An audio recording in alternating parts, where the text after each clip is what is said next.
By the way, this Donald Trump, like this obsession and this setting himself on fire, going crazy of Manhattan DA. There are actually people in Trump world that say he's doing that for a reason. He wants all eyes averted to Manhattan.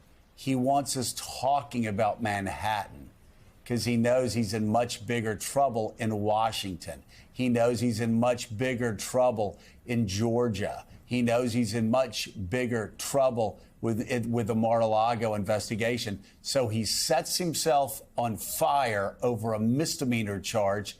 We, of course, all chase it all week because we can't help ourselves, the whole political world. And Trump, he gets the attention off of, like, for instance, what's happening in Washington, D.C. today, which may actually be what finally gets him indicted and finally gets this man to be held accountable for the first time in his life for his law breaking.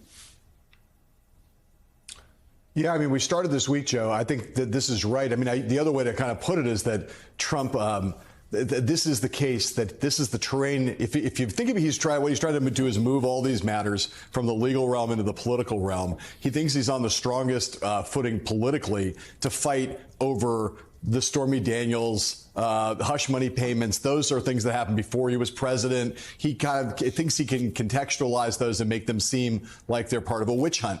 It's much harder to do that in some of these other cases. We saw earlier in the week, before I get to D.C., we saw earlier in the week, all of a sudden, 2 months after the Fulton County DA came out and said, hey, something's imminent here, suddenly the Trump legal team, 2 months later, for no apparent reason, decides to try to scuttle that case. They're not going to get anywhere with that. But, like, what are they hearing about the possibility that an indictment in Georgia is imminent? And then you get to Washington, where I think, at the beginning of this week, we thought maybe the history-making thing, the thing that history would remember this week, was his indictment here in Manhattan, where I'm sitting. But over the course of the week, we now learn that the grand jury that the special counsel has convened in Washington, D.C., believes so strongly and has convinced a judge that there's such credible evidence that Donald Trump has committed a crime that sits right up against obstruction of justice, that involves him lying to his own lawyer, that they have gotten a judge to agree that the lawyer must testify in a hearing where he's going to have to break attorney-client privilege. That is potentially, if you think, as many people do, that in the documents case, that the obstruction of justice charges are the ones that are most likely to stick to Trump. The documents, okay, Joe Biden had some documents, Mike Pence had some documents, Al Gore had some documents. The thing that case has gotten muddied by politics, but the obstruction charges in that case are very powerful. And now it seems as though the special counsel is homing in on those and has evidence that's so powerful that a judge has now ordered Trump's lawyer to come before him and break attorney-client privilege. That is a sign that case is getting very close to an indictment. And I think everyone who's following all of these cases looks at this hearing today as a sign that this may be, like, as I say, the thing that history looks back on. This is the one that matters more politically, matters more legally, matters more to Trump's future than anything going on in Manhattan today. And this is a big deal what's happening today on that hearing. Well, and Rev, if you have a judge, a federal judge, agreeing that an attorney has to testify and sort of pierce that attorney-client confidentiality, the standard that a judge has to use to come to that conclusion is it is likely that a crime was committed.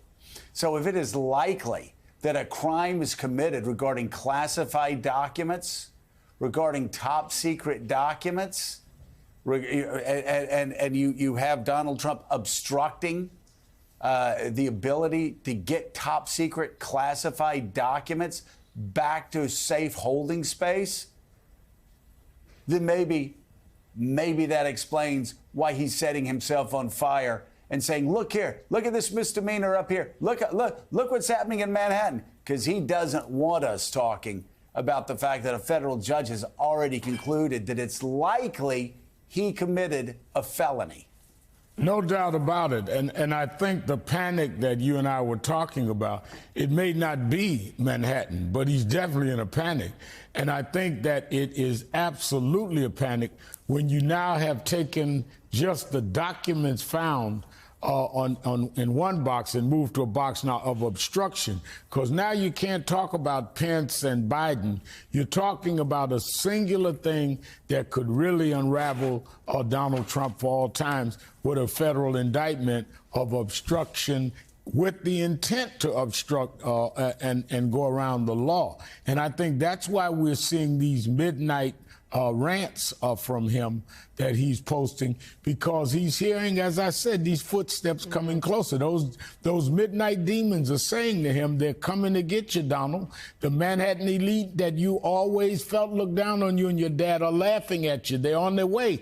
And the only way he can express it is to go using his anti-Semitic, racist ways of jumping out at Bragg and taking shots at Soros. But the real core problem is he feels trapped and caught. It may not be in Manhattan, but he knows that they're coming to get him. And I think that judge's decision in Washington is what probably incited his real fear.